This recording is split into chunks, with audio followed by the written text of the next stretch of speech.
Здравствуйте, дорогие друзья! Добро пожаловать на уроки по казахскому языку. И сегодня мы продолжаем рассматривать падежи казахского языка. Сегодня мы рассмотрим табыс септык, винительный падеж. Табыс септык отвечает на вопросы кымды нены. Кымды переводится как кого, а нены переводится как что. Теперь рассмотрим, какие окончания присоединяются при употреблении винительного падежа. Окончание д присоединяется после сонорных согласных, также букв ж, з и гласных букв и ю. Рассмотрим эти окончания на примерах. Слово шатыр переводится как крыша, заканчивается на сонорную р. Слово твердое, значит и окончание мы должны прибавить твердое. Получается шатырды, крышу, то есть винительный падеж. Здесь задаем вопрос нены, что, и получаем шатырды, крышу. Следующий пример. Жель, ветер, заканчивается на сонорную л. Слово мягкое, значит и окончание мы должны прибавить мягкое. Получается жельде, ветер, нены, жельде. Следующее окончание. Т.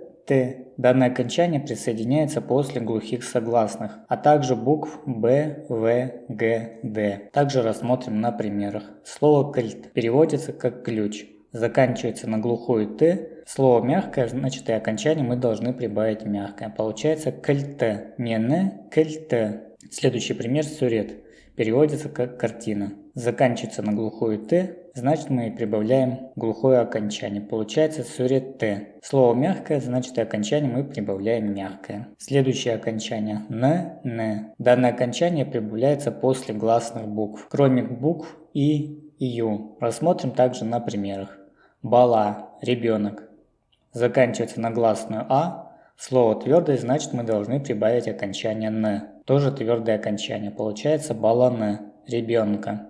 КМД баланы, то есть кого, ребенка. Следующий пример. Асхана, столовая. Заканчивается также на гласную а. Слово твердое, значит окончание мы прибавляем твердое. Получается асхана н, то есть столовую. Не н, асхана н, то есть что, столовую. Следующее окончание. Окончание н. Данное окончание прибавляется после притяжательной формы третьего лица. Рассмотрим также на примерах. Притяжательная форма единственного числа третьего лица. На примере онын баласы, то есть его ребенок. Прибавляем окончание винительного падежа, и у нас получается онын баласын, то есть его ребенка. Кымды онын баласын, то есть кого, его ребенка. На примере множественного числа также рассмотрим.